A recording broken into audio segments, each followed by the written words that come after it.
Hello, everyone, and welcome to the next episode of the Shameless Freedom Podcast. And today I want to talk about what it means to reclaim your sexual power. I've been doing this work for over a decade, and I have received lots of comments like, you talk about sex too much, you're the sex lady. And I let it get to me for many, many years. And part of the issue that we have is that we as a society do not understand what it truly means to own our sexual power as a woman. You see, sexuality is not just about sex. Sexuality is spirituality. And if more people understood that, we would have less trauma, less wounding, less toxic relationships. We would have more love, more responsibility, more pleasure in life. But we have had our sexuality stripped away from us. And I really want to talk about what has happened historically in this space. And whether you believe it or not, I am here to tell you that your power, your fullest power as a woman, lies when you tap into and can own your sexuality as a woman. What it does is it allows you to own all parts of yourself.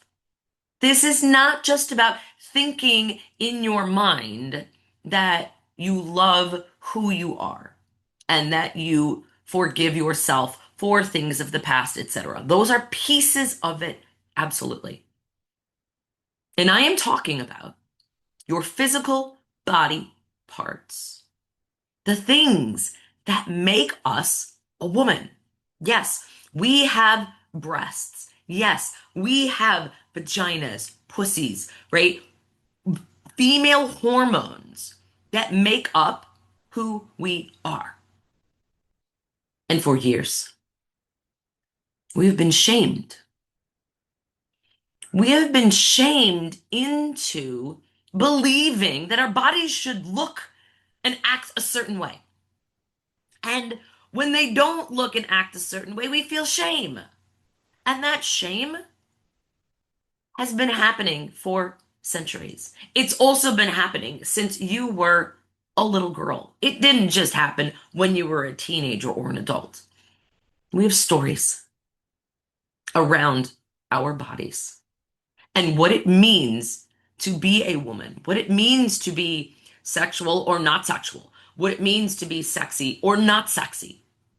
And we allow that to shape the thoughts of who we are and how we show up. I guarantee any woman that is listening out there has experienced some type of shame around their body.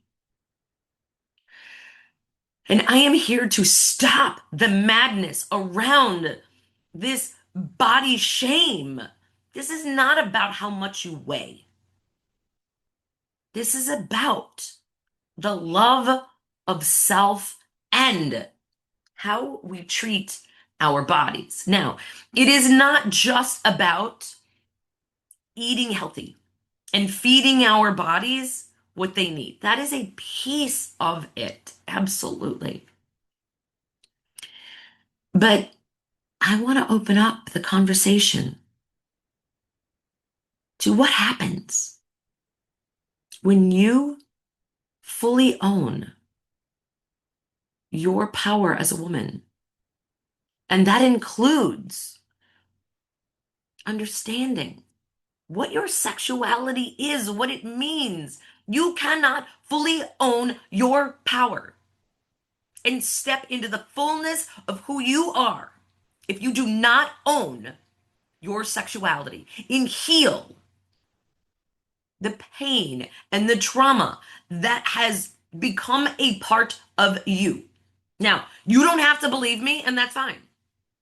But I am telling you, if you truly want to step into the greatest version, the fullest, authentic version of who you are, I invite you to open up, to see what needs to be healed, what wants to come out. What have you been suppressing deep inside of you? We were made to experience pleasure. We are humans. We are sexual beings. It is a part of who we are. And if you are shoving it down, if you are saying it's not important to me, I really want you to listen.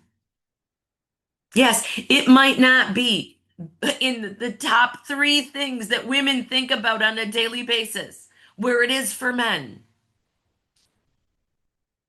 But I want you to open up to the possibility that if you are not thinking about your pleasure, your sexuality, and you are putting it on the back burner, why?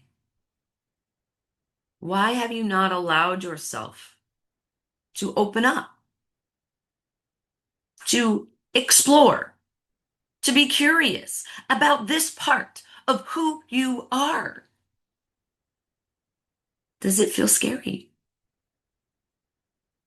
Does it bring up memories? Do you feel like you may relive trauma? Do you maybe fear something may have happened 2 years ago, but you're not really sure and you don't want to go there? I get it. I understand.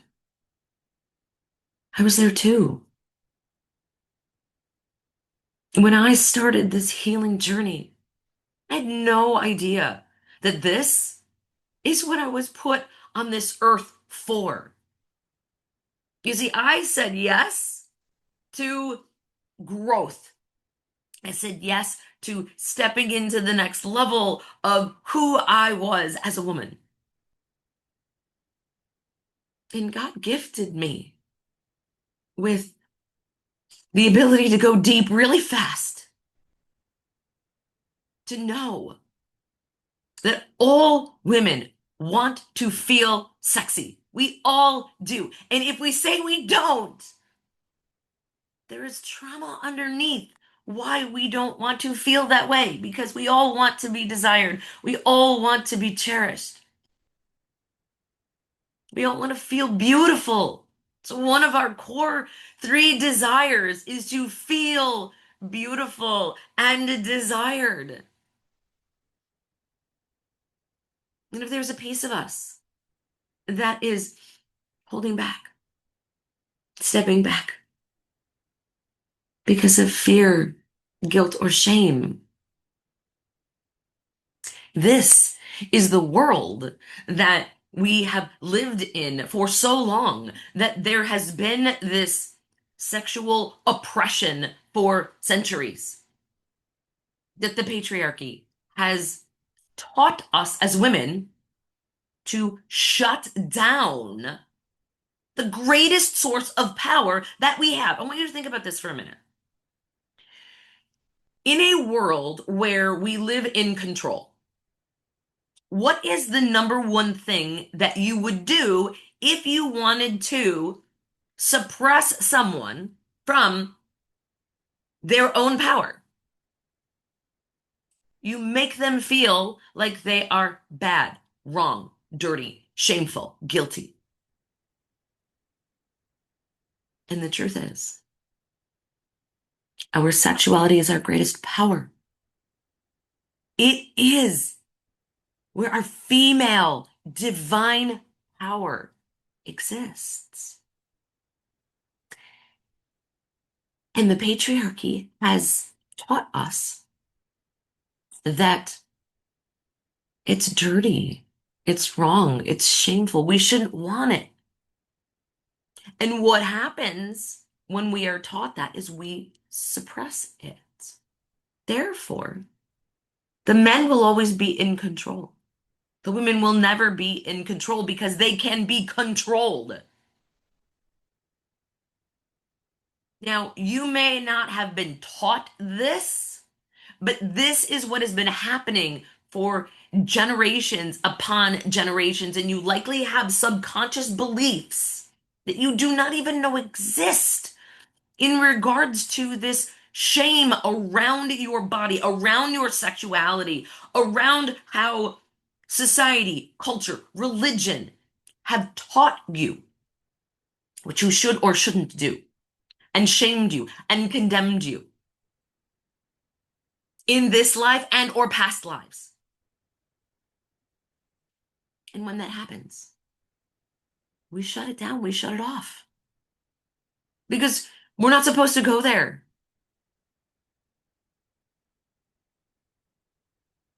And then what ends up happening is chaos in the world. Because when a woman is not fully in the seat of her power, she is not able to make the difference that she wants to make. It actually does a disservice to men as well. Men do not, in their soul, want to control women.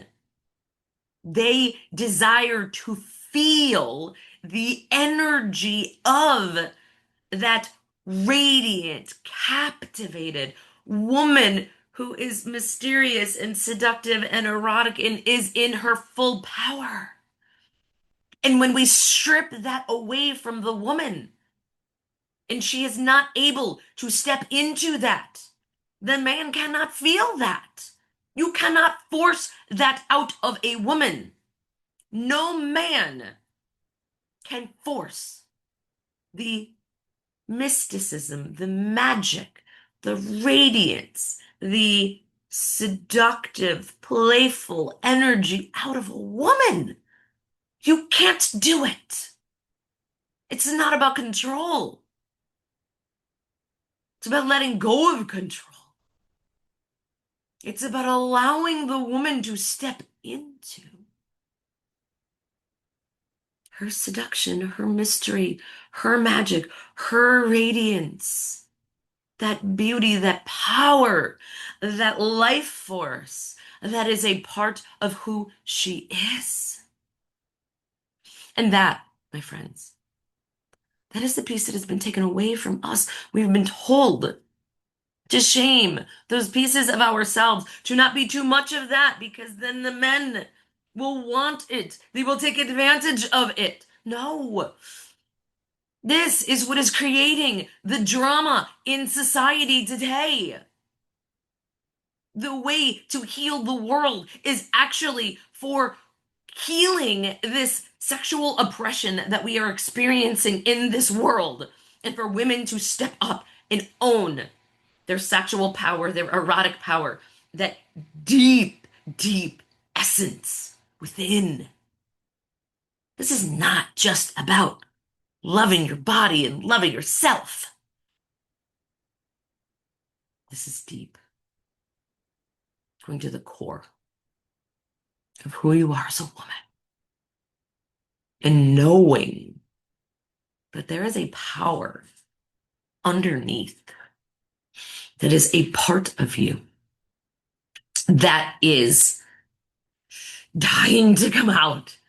She is waiting to feel that essence, that spark, that aliveness. This is bigger than joy. We as women talk about experiencing joy and happiness, that internal state of bliss, which is beautiful. You can experience joy in any moment. And I want you to experience the depths of pleasure and power. And that happens when we dive into the places that we have been taught to hide, the places that we have been taught to suppress. This is about a reclamation, a homecoming, allowing yourself to feel what it feels like to be alive. Do you know how many women do not feel alive? We are keeping the lights on. We are doing all the things that need to be done, but feel there's something missing inside of us. It is your sexual, erotic nature. If you are someone who feels like something is missing, that you want more in your life, I guarantee you the thing that is missing is your sensual, sexual, erotic nature. We as women hunger for it. And unfortunately, we suppress it. And we feed it with substitute pleasures as opposed to the real, true pleasure that we were designed for. If you are someone who was intrigued by this message, I want to invite you to join our event in September called Shameless Freedom Live, where we are going to dive deeper into reclaiming your body, your pleasure, and your sexual sovereignty as a woman. We're going to talk about what does it mean to fully be a woman. We are going to talk about the body parts and the things that people want to talk about secretly, but don't really want to talk about, or they don't want anybody to know they want to talk about it. Yes, we are going to go there. And I promise you, if you have any kinds of fears or like, oh, like I want to, but I'm not sure, and I'm scared of what might come out, I understand. And I know you're not alone. I promise you there will be other women with some of the same fears, some of the same experiences, some of the same needs and desires that you have. And we will move through this together. This is not, if you are not at a place to do work from a one-on-one perspective because this goes really deep, I get it. But when you are in sisterhood community and you are in a safe container, a safe space to open up the conversation, to share, to talk from a place of truth, and to know that sexuality is spirituality. It is sacred. Your pleasure is sacred. Your desire is sacred. Your eroticism is sacred. This is a part of the healing journey where we as women are going to heal the planet. We are going to heal our children, our families, our future generations by embracing our sexuality and the things that we have feared the most.